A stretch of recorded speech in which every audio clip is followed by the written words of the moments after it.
pleurer. Et bien souvent, on ne va pas non plus dans le prier, faire certaines choses, etc. Mais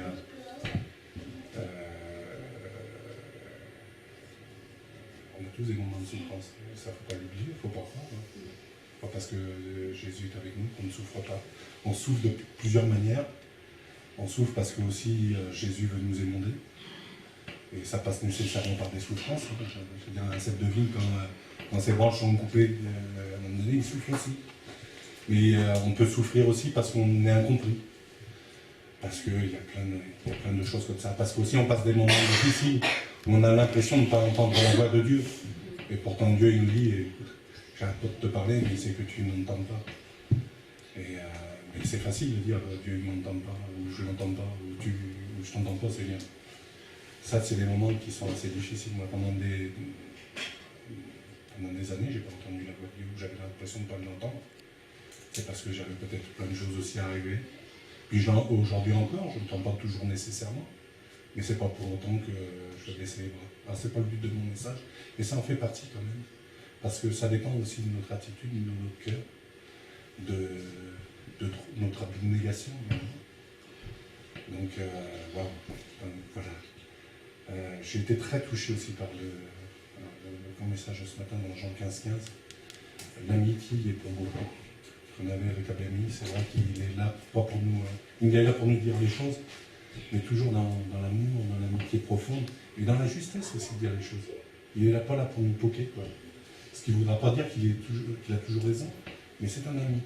Et un ami, on doit respecter ce qu'il doit dire, on doit respecter son cœur, on doit respecter aussi son cercle d'intimité, sa façon de parler, sa façon d'agir, parce que c'est mon ami.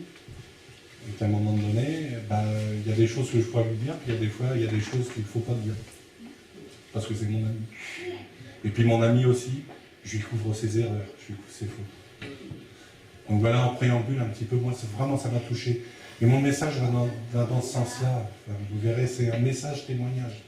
Je vais dire plus un témoignage qu'un message, parce que c'est le témoignage de ma vie, de mon cœur et de mes combats. Et je crois que ça doit être... quelque part, c'est aussi ce que tu dois vivre, certainement, je suppose, différemment. Mais c'est ce que tu dois vivre. Et aussi, ça doit être l'état de ton cœur, ton attitude. Vous allez comprendre, c'est légaliste ou serviteur. Le titre, c'est légaliste ou serviteur. Parmi nous, il y a quelques interrogations qui peuvent paraître légitimes, et je le conçois. Location de la part de l'association d'un bâtiment dont Nadine et moi sommes même propriétaires. En deuxième, s'il est possible ou non d'intégrer l'association en tant que membre. Certains se posent la question, est-ce que vous avez un appel divin et lequel? Je vais le dire différemment, est-ce que j'ai un appel divin dans ma vie et lequel? Sur la communication aussi, de l'Église, entre nous, etc. Sur les activités de l'Église, etc., etc., etc. Et bien d'autres points comme ça que j'oublie certainement. Mais ce sont des questions qui sont légitimes. Normal, il faut tous se les poser, on doit se les poser aussi. On doit aussi échanger dans la mesure du possible. Mais là-dessus, je dirais une chose pour répondre à tout cela. Je vais, si vous le permettez, quelque part je ne le permets pas, prendre mon exemple. Et mon exemple en vous témoignant tout simplement. D'abord, nous allons lire ensemble dans 1 Timothée, le chapitre 4. Donc 1 Timothée chapitre 4. 1 Timothée chapitre 4. À partir du verset 4. 1 Timothée 4, verset 4. Et jusqu'au chapitre 5, verset 2. Vous y êtes? Ok. Car tout ce que Dieu a créé est bon.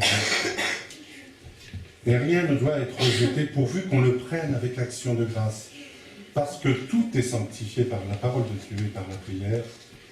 En exposant en exposant ces choses aux frères, tu seras... Alors là, on va retirer ça parce que ça me gêne. Excusez-moi. Donc, car tout ce que Dieu a créé est bon. Et rien ne doit être rejeté pourvu qu'on le prenne avec action de grâce, parce que tout est sanctifié par la parole de Dieu et par la prière. En exposant ces choses aux frères, tu seras un bon ministre de Jésus-Christ, nourris des paroles de la foi et de la bonne doctrine que tu as exactement suivies. Repousse les contes profanes et absurdes, exerce-toi à la piété, car l'exercice corporel est utile à peu de choses, tandis que la piété est utile à tout, ayant la promesse de la vie présente et de celle qui est à venir. C'est là une parole certaine et entièrement digne d'être reçue. Nous travaillons en effet et nous combattons parce que nous mettons notre espérance dans le Dieu vivant, qui est le sauveur de tous les hommes, principalement des croyants. Déclare ces choses et enseigne que personne ne méprise ta jeunesse, mais sois un modèle pour les fidèles en parole, en conduite, en charité, en foi, en pureté, jusqu'à ce que je vienne. Applique-toi à la lecture, à l'exhortation, à l'enseignement. Ne néglige pas le don qui est en toi et qui t'a été donné par prophétie, avec l'imposition des mains de l'Assemblée des anciens. Occupe-toi de ces choses. Donne-toi tout entier à elles, afin que tes progrès soient évidents pour tous. Veille sur toi-même et sur ton enseignement. Persévère dans ces choses, car en agissant ainsi, tu te sauveras toi-même et tu sauveras ceux qui t'écoutent. Ne réprimande pas rudement le vieillard, mais exhorte-le comme un père. Exhorte les jeunes gens comme des frères, les femmes âgées comme des mères, celles qui sont jeunes comme des sœurs, en toute pureté. Ce qui est étonnant, c'est que quand je l'ai reçu en esprit. Donc j'ai une petite aparté. Et ça m'a rappelé ce que j'avais reçu de la part de Dieu, c'était Josué 1,8. Et Josué 1,8, c'est Josué qui doit appliquer la parole de Dieu, mais vraiment la méditer jour et nuit, afin que Dieu soit avec lui à chaque instant. Et c'est ce que j'avais reçu. Et le nom que Dieu m'avait donné, c'était Josué. Mais avant d'arriver comme Josué, il y a un Moïse. Et Moïse avait quand même pas mal briefé. Il était à l'école de la foi, il était à l'école du cœur de Dieu. Et là, ça m'a touché. Ça revenait aussi à Jean 15,15 qu'on a lu quelque part. Un amour de Dieu, un service de Dieu. Je me suis marié avec Nadine le 12 novembre 1993. À cette époque, j'étais jeune, sans expérience, inexpérimenté au niveau spirituel. Je ne connaissais pas grand-chose de la vie courante, et encore moins en Christ. Durant ces près de 15 ans, j'ai fait souffrir ma famille, et je l'ai payé. Nadine aussi d'ailleurs. Ceux qui me connaissent n'oseront pas le dire, parce qu'ils m'aiment, parce que ce sont certainement mes amis d'ailleurs. Mais je sais qu'à leurs yeux, et à juste titre, j'étais un jeune coq arrogant et orgueilleux. En fait, j'étais quelqu'un de triste, en manque de confiance, sans repère, ne sachant comment aimer et désirant par-dessus tout être aimé. Durant toutes ces années, j'exerçais ma vie chrétienne dans le raisonnement, entre parenthèses humain, la foi humaine, prompt à juger les frères et sœurs, s'ils ne correspondaient pas à mes critères. J'en faisais de même avec les serviteurs tels que Pape Nicolas Papanicolaou, pour ceux qui le connaissent, et bien d'autres encore, bien d'autres serviteurs. Oh mon Dieu, pardonnez-moi de mes comportements odieux.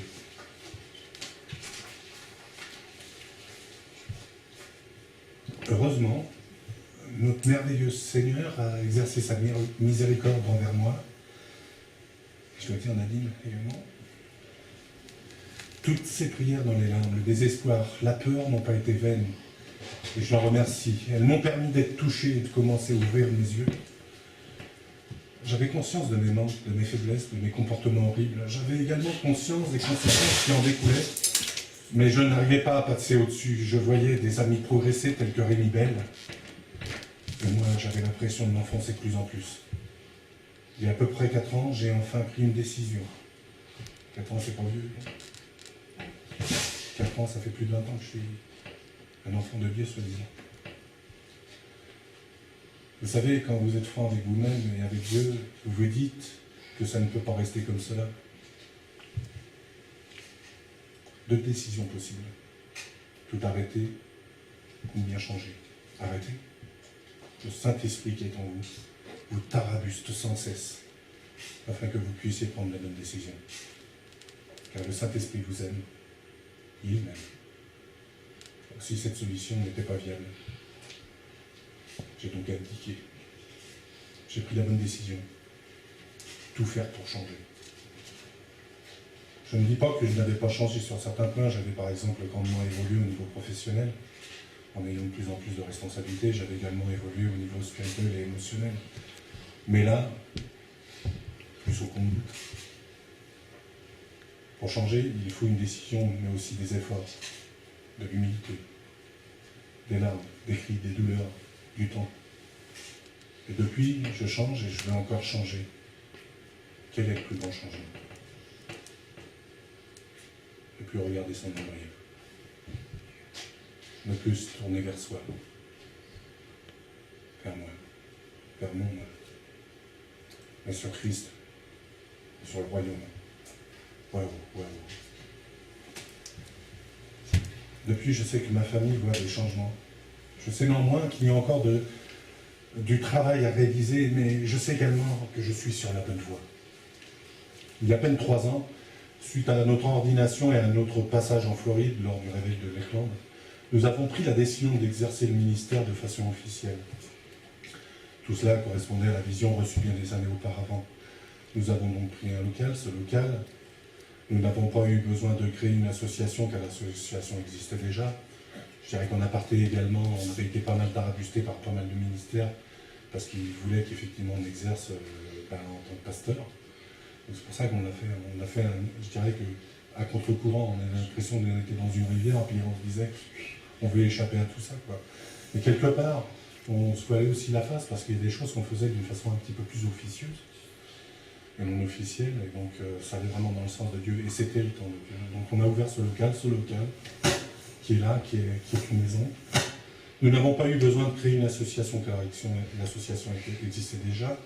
Nous l'avions créée 2 ans auparavant, car nous organisions des rassemblements chrétiens. Nous l'avons donc gardé et utilisé afin de démarrer dans le ministère. Je vous rappelle que l'association n'est pas le ministère, mais un support légal et juridique, afin de bien faire les choses vis-à-vis de l'administration de notre pays.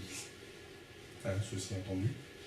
Or, cette vision, donnée il y a bien des années, posait quand même un problème. Mais pour moi, bien entendu, puisqu'on parle que de moi. Et encore un problème. Je considérais de droit, en plus j'avais été ordonné, être le pasteur principal.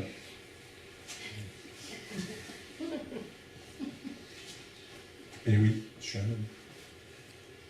Je suis un homme. J'ai été ordonné. J'ai pas mal de connaissances. Je me débrouille au niveau élocution. One again. Et j'en passe des vertes et des meilleurs. Ou mieux les passer d'ailleurs. Mais à vrai dire, qu'en pense Dieu dans tout ça? Peut-être se poser ces questions-là. Qui a reçu en premier lieu cette vision?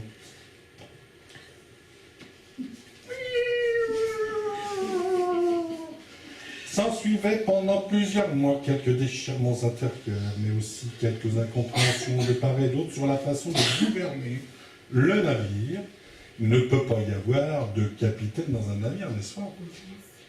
Ça n'a l'air de rien, mais cela crée un frein à l'avancement de l'œuvre.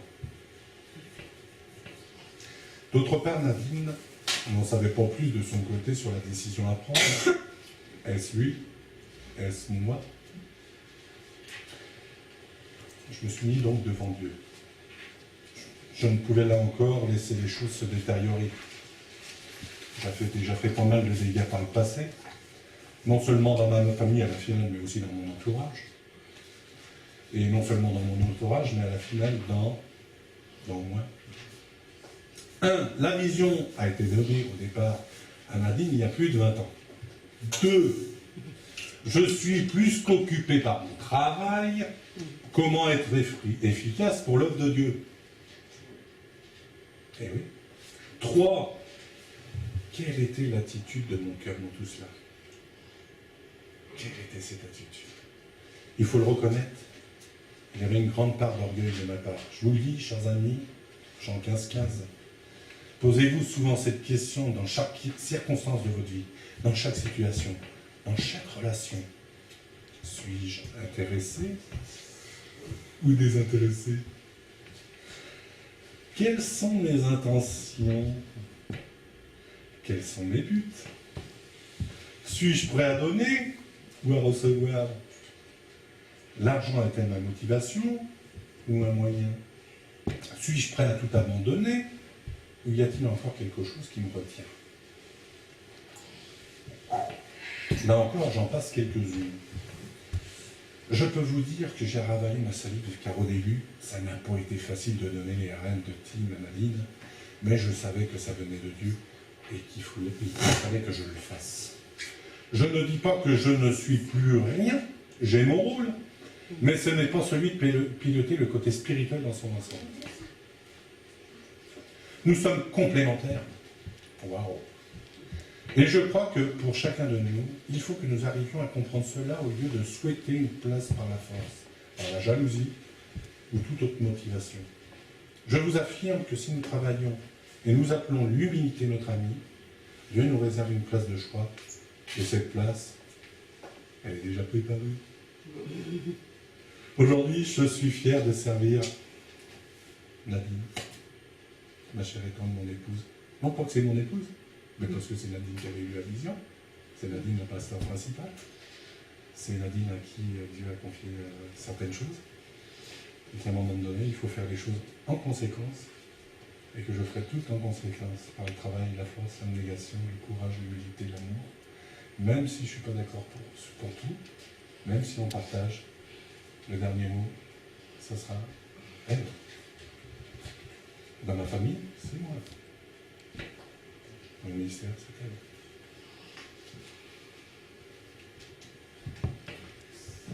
elle. Un jour, nous serons peut-être appelés à être itinérants. Et quelqu'un d'autre en prendra le flambeau.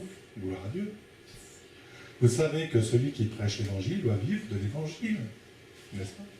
Aujourd'hui, les finances ne permettent pas de payer un salaire Nadine, mais gloire à Dieu, car je suis rémunéré pour deux. Alléluia.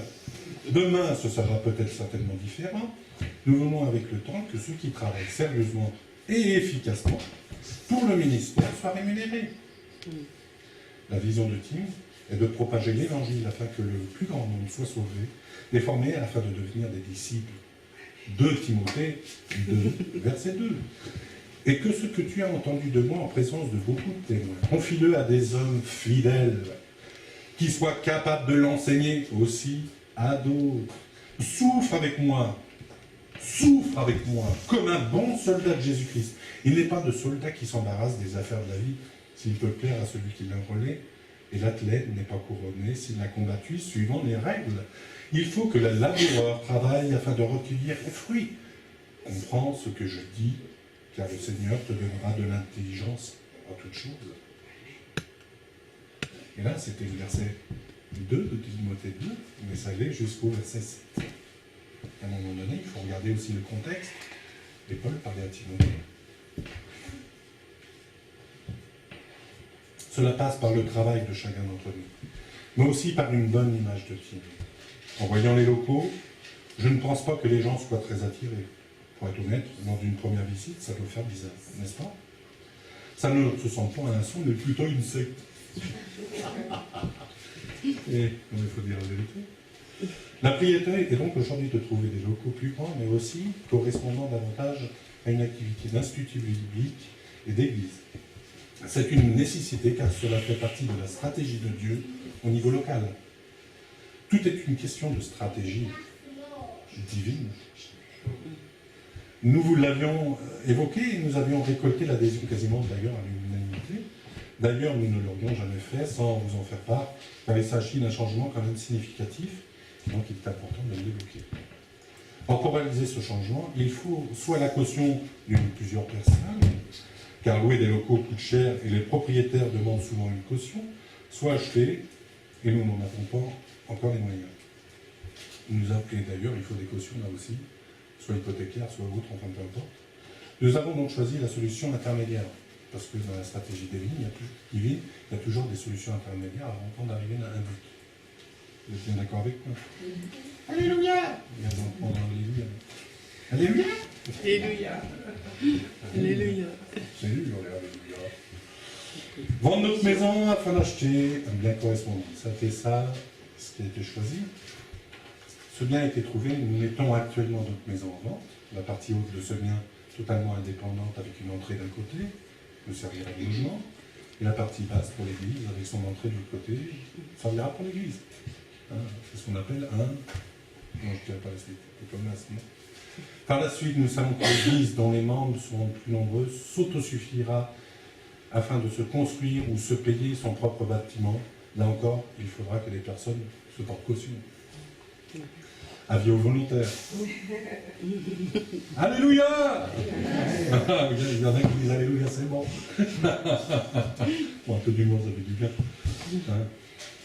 Nous savons également que la formation IBEN mise en place permettra de futurs ministères de se lever afin de prendre leur place dans l'œuvre. Encore faut-il qu'ils le veuillent. Nous souhaitons que plusieurs départements s'ouvrent. Cellules de maison, il y en a déjà eu en cours. Maintenant, il y en a d'autres qui doivent se lever aussi. Donc, gloire à Dieu, elles vont se lever. Alléluia. L'école du dimanche qui a démarré. Alléluia, c'est bon ça. Gloire à Dieu. Et puis bien d'autres choses. Mais il faut des ouvriers dans la moisson, n'est-ce pas? Et dans Matthieu 9, verset 37, par exemple, si vous voulez prendre avec moi. Matthieu 9, verset 37. Il dit à ses disciples, la moisson est grande, mais il y a peu d'ouvriers. Vous savez, il y a quelques années, je n'étais pas courageux et donc vraiment feignant. Mais pas feignant, j'étais vraiment feignant. Je regardais les autres faire, comme si c'était normal, mais ce n'est pas normal. C'est vraiment pas normal. Jésus nous a montré le chemin, désintéressé, et uniquement préoccupé par l'ordre de mission du Père éternel. Il nous a formés, il nous a sauvés, mais il nous a aussi formés. On voit bien à travers des 12. Par contre, nous pensons souvent qu'à notre petite préoccupation futile, en se disant bien souvent, oh, mais ils ne regardent pas mes problèmes, ou bien, tu vois, ils veulent faire leur one-man show.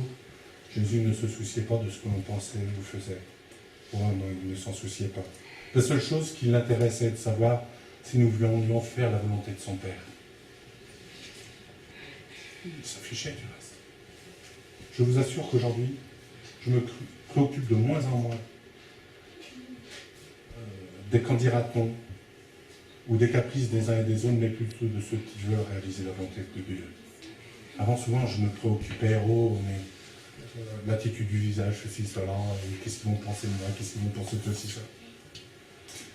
C'est pas que je m'en préoccupe pas, c'est pas cette question-là, mais la priorité, elle a changé. C'est-à-dire, je me soucie des soucis des autres, bien entendu. Je me soucie des problèmes des autres. Mais avant de me soucier des problèmes des autres, il faut d'abord que je me soucie du cœur de Dieu, de ce qu'il veut, de sa direction. Je pense que c'est le cas de ton avis, en tout cas. Notre comportement doit être basé sur la parole de Dieu, imbibé par le Saint-Esprit, et motivé par le courage, l'amour, la piété. Je veux servir Jésus, et donc je veux servir mon pasteur, même s'il se trompe, même si je crois qu'il peut commettre une erreur. Je vais l'avoir et lui en parler dans l'intimité, mais je ne vais pas propager des ragots ou dire sur tous les toits mon mécontentement ou mon inquiétude. Je couvre du manteau d'onction son autorité, je couvre mon épouse Nadine. Nous couvrons notre pasteur Nadine.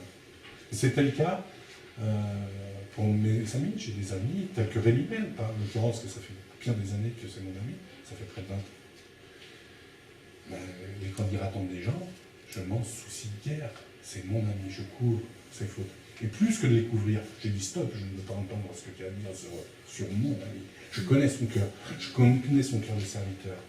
Et si tu as un ami, il faut que tu couvres ses fautes. Plus encore si c'est le serviteur ou la servante de Dieu.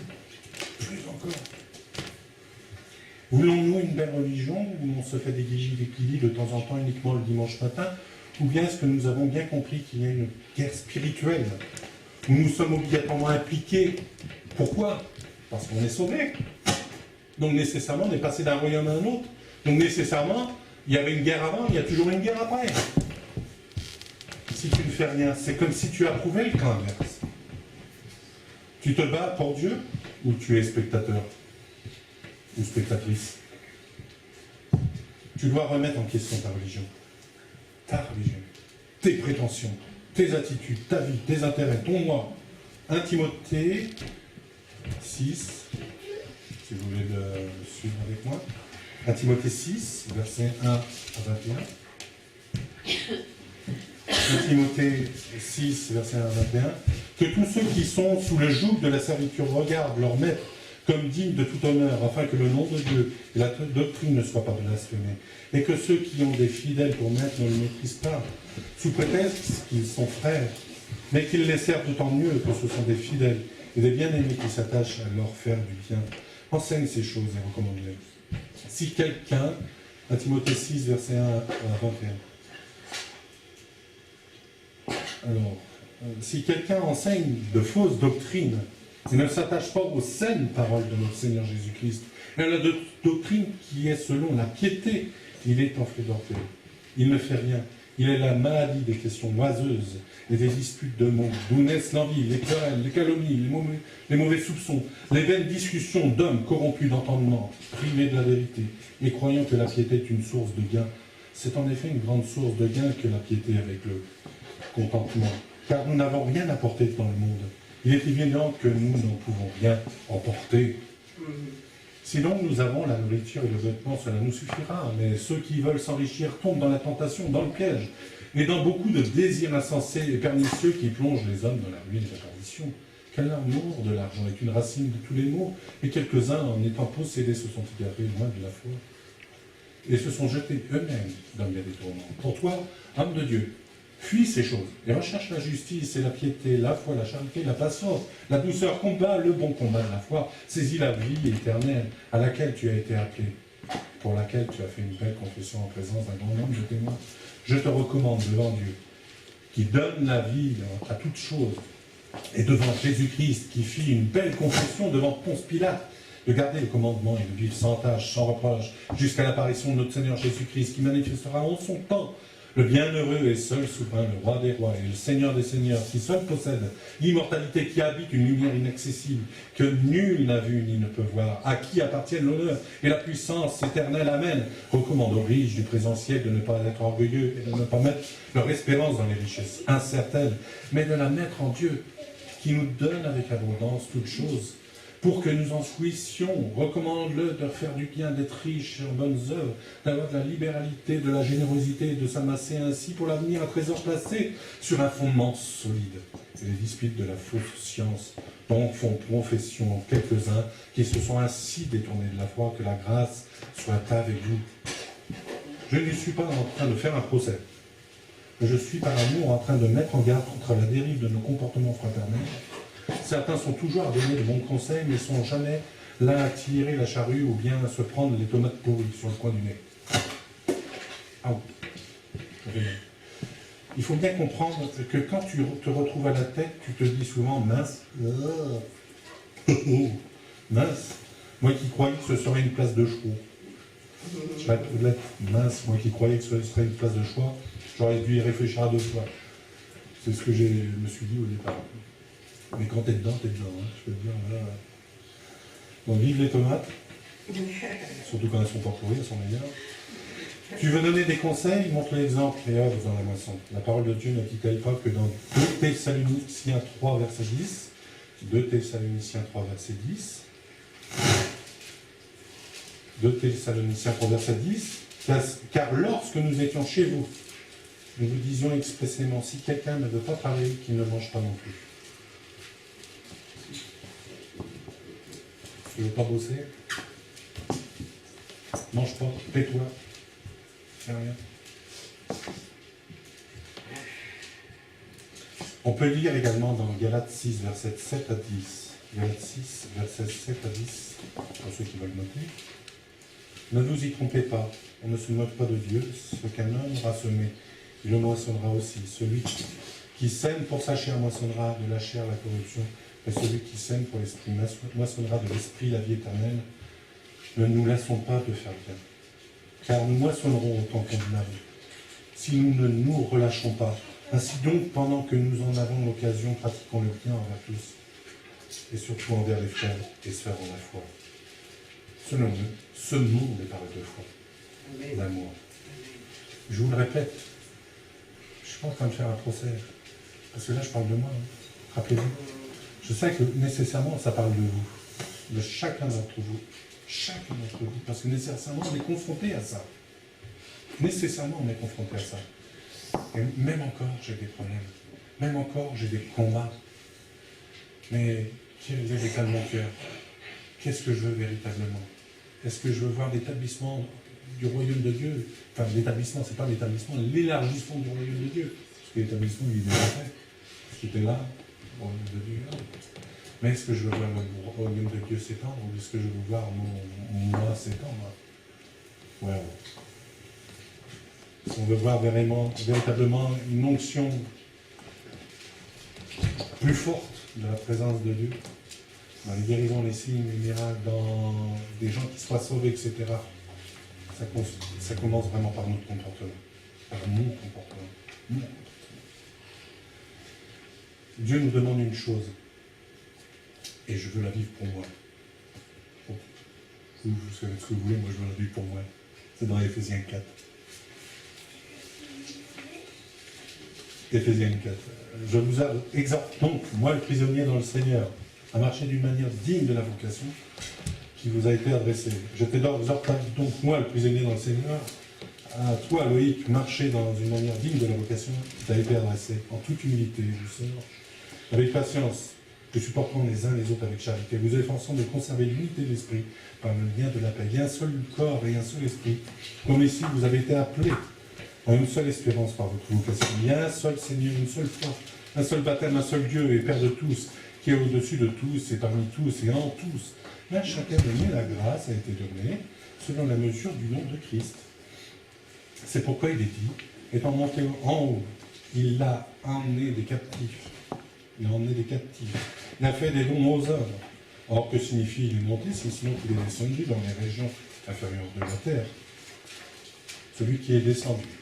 C'est le même qui est monté au-dessus de tous les cieux, afin de remplir toutes choses. Il l'a donné les uns comme apôtres, les autres comme prophètes, les autres comme évangélistes, les autres comme pasteurs lecteurs, pour le perfectionnement des saints, en vue de l'œuvre du ministère de l'édification du corps de Christ, jusqu'à ce que nous soyons tous parvenus à l'unité de la foi et de la connaissance du Fils de Dieu, à l'état d'homme fait, à la mesure de la stature parfaite de Christ, afin que nous soyons plus des enfants flottants et emportés à tout vent de doctrine par la tromperie des hommes, par leur ruse, dans les moyens de séduction, mais que, professant la vérité dans la charité, nous passions à tous égards en celui qui est le chef de Christ. C'est de lui, et grâce à tous les liens de son assistance, que tout le corps bien ordonné, coordonné tout du moins, et formant une solide assemblage, tire son accroissement selon la force qui convient à chacune de ses parties, et s'édifie lui-même dans la charité. Voici donc ce que je dis, et ce que je déclare dans le Seigneur, c'est que vous ne deviez plus marcher comme des païens qui marchent selon la vanité de leurs pensées. Ils ont l'intelligence obscurcie, ils sont étrangers à la vie de Dieu, à cause de l'ignorance qui est en eux, à cause de l'endurcissement de leur cœur. Ayant perdu tout sentiment, ils se sont livrés à la dissolution pour commettre toute espèce d'impureté jointe à la cupidité. Mais vous, ce n'est pas ainsi que vous avez appris du Christ, si du moins vous l'avez entendu, et si conformément à la vérité qui est en Jésus. C'est en lui que vous avez été instruits. Vous dépouillez à eu égard à votre vie passée du vieil homme qui se corrompt par les convoitises trompeuses, à être renouvelé dans l'esprit de votre intelligence, et à revêtir l'homme nouveau, créé selon Dieu, dans une justice et une sainteté que produit la vérité. C'est pourquoi renoncez aux mensonges, et que chacun de vous parle selon la vérité à son prochain, car nous sommes membres les uns des autres. Si vous vous mettez en colère, ne péchez point, que le soleil ne se couche pas sur votre colère, et ne donnez pas accès au diable, que celui qui dérobait ne dérobe plus, mais plutôt qu'il travaille, en faisant de ses mains ce qui est bien, pour avoir de quoi donner à celui qui est dans le besoin. Qu'il ne sorte de votre bouche aucune parole mauvaise, mais s'il y a lieu, quelques paroles qui servent à l'édification et communiquent une grâce à ceux qui l'ont.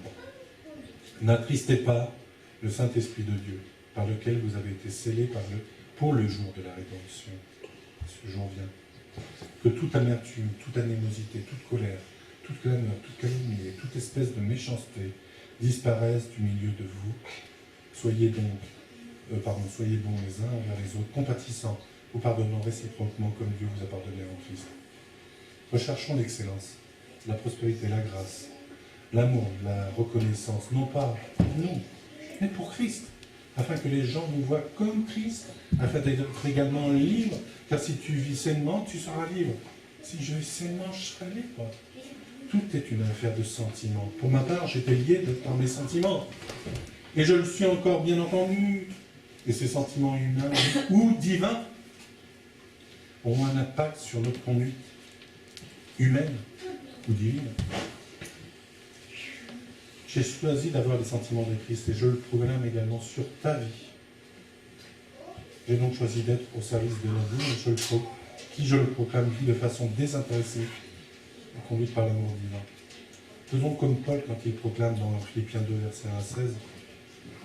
Philippiens 2, verset 1 à 16.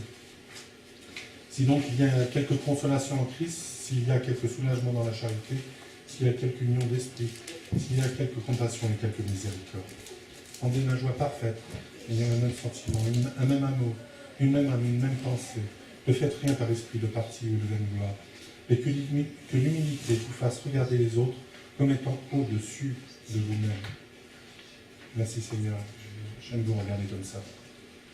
Chacun de vous, au lieu de considérer ses propres intérêts, considère aussi ceux des autres. Ayez en vous les sentiments qui étaient en Jésus, lequel existe en forme de Dieu, n'a point regardé comme une proie, arraché d'être égal avec Dieu. Mais s'est dépouillé lui-même, en prenant une forme de serviteur, en devenant semblable aux hommes. Ayant paru comme un simple homme, il s'est humilié lui-même, se rendant obéissant jusqu'à la mort, même jusqu'à la mort à la croix. C'est pourquoi aussi Dieu l'a souverainement élevé. Il lui a donné le nom qui est au-dessus de tout nom, afin que le nom de Jésus, tout genou fléchisse dans les cieux, sur la terre et sous la terre, et que toute langue confesse que Jésus-Christ est Seigneur, à la gloire de Dieu le Père. Ainsi, mes bien-aimés, comme vous avez toujours obéi, travaillez à votre salut avec crainte et tremblement, non seulement comme en ma présence, mais bien plus encore maintenant que je suis absent. Car c'est Dieu qui produit en vous, le vouloir et le faire selon son bon plaisir. Faites toutes choses sans murmure, ni hésitation, afin que vous vouloir et le faire, afin que vous soyez irréprochables et purs, les enfants de Dieu irrépréhensibles au milieu d'une génération perverse et corrompue, parmi laquelle vous brillez comme des flambeaux dans le monde, portant la parole de Dieu. Et je ne pourrais me glorifier au jour de Christ de n'avoir pas couru en vain ni travaillé en vain. Et je finirai simplement par un petit mot. Même par plusieurs mots, mais en tout cas, si je suis au service de Nadine, je suis aussi à votre service. Même si je parais un peu foufou des fois, etc., je crois qu'il faut avoir un cœur chamallow et le cœur de Dieu. Et vouloir travailler pour lui, pleinement. D'une façon acharnée, d'une façon désintéressée, en voulant aller de l'avant. Peu importe notre situation, peu importe nos finances, peu importe notre milieu professionnel ou socio-professionnel. Soyez courageux. Il faut savoir mettre ses soucis aussi de côté, parce que Dieu se soucie de nos soucis. Se soucie de nos soucis.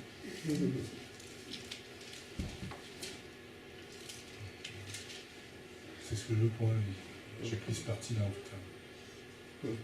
J'espère que chacun de vous, vous avez pris cette partie. Si ce n'est pas le cas, Dieu ne vous ne condamnera pas. Sachez-le, parce que Dieu vous aime. Amen. Et Dieu m'a fait grâce.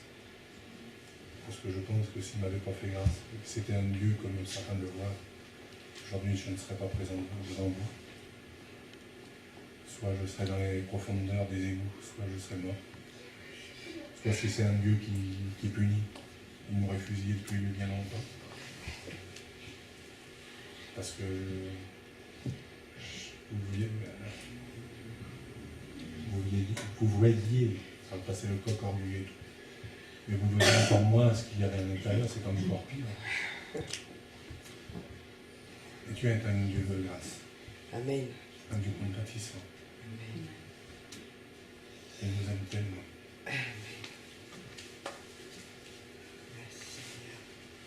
Et le mot de ma fin, c'est à la finale, soyons des moteurs des uns pour les autres. Je veux être un moteur pour vous, mais je veux aussi que vous soyez un moteur pour moi. Parce parce que j'ai besoin de vous. Dieu a besoin de nous. Dieu ne fera rien sans nous. Si nous ne faisons rien, les gens vont mourir. Si nous ne faisons rien, nous n'allons pas grandir. Parce que des fois, on croit s'auto-suffire à soi-même. On croit avoir la vérité. Peut-être qu'aujourd'hui encore, je crois avoir la vérité. Peut-être qu'à un moment donné, vous vous dites, Loïc, il est bien gentil d'avoir tout cela. Mais qui est-il pour dire ça? Pourquoi disent-ils ça? Je le répète, je ne suis pas là pour semaine. Je suis en train de dire ce que dit la parole, je suis en train de dire ce que disait Paul aussi à certains de ses serviteurs, et notamment Timothée. Pourquoi il le disait? C'est parce qu'il connaissait les cœurs des hommes. Pourquoi c'est dans la parole de Dieu? Parce que Dieu connaît nos cœurs. Et qu'il sait très bien que nous avons besoin d'exhortation. Il sait très bien que j'ai besoin de ces exhortations-là. Il sait très bien qu'à un moment donné, que quand il me fait gravir une marche, il sait que la marche d'après, je ne la verrai pas nécessairement, mais que je verrai que je vois le monde un peu plus encore en haut. Et il sait très très bien qu'à un moment donné, il faudra qu'il mette des circonstances pour que, avant de franchir la prochaine marche, je fléchisse le genou pour voir cette belle marche. Parce que l'humilité est quand même très importante dans nos vies. L'amour des uns des autres est très important dans nos vies. Soyons les moteurs des uns des autres. Et soyez vraiment bénis, soyez richement bénis. Dieu vous aime tellement, vous aime tel que vous êtes. C'est-à-dire qu'il vous voit à travers les yeux de son Fils Jésus-Christ, tel que vous êtes. C'est-à-dire c'est plus que tel que vous êtes. C'est tel qu'il voit Jésus en vous. Dieu vous voit tel que vous devriez être formé. Et il vous bénit. Amen. Amen.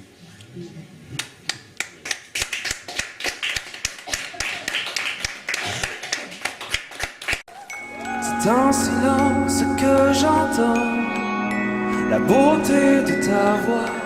C'est à genoux que je comprends tout le sens de la croix. Mon Dieu reste vivant, son regard est sur moi. Je ne crains rien.